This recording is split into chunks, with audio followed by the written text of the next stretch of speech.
Following the Spanish-American War, we nominally gave Cuba their independence, but in name only, and then we continued to have gunboat diplomacy throughout the Caribbean, staging, and during the Cold War, we promoted military dictatorships, which left their countries impoverished, with the people with no livelihood in Nicaragua, across all of South America, the Dominican Republic, Haiti, to prevent another Castro-style revolution in Cuba, which drove out U.S. interests and companies.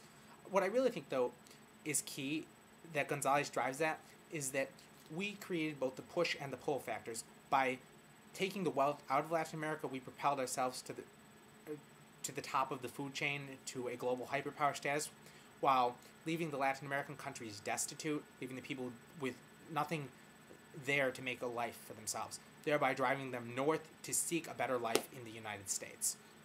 And I think it's this immigration to the United States that is key.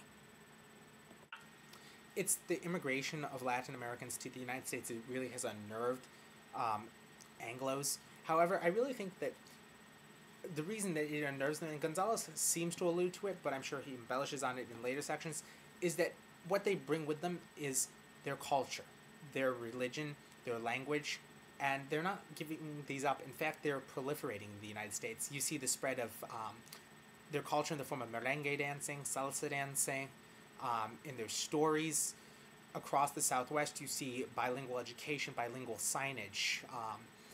You're also starting to see the spread of Catholicism in the Southwest again. They really are changing the makeup of society. They're introducing new words into the English language, a new Latin American lexicon per se. And I really think that it's the changing face of that is starting to unnerve people. But yet, what's interesting to remember is that they've been there before the Puritans, before the United States.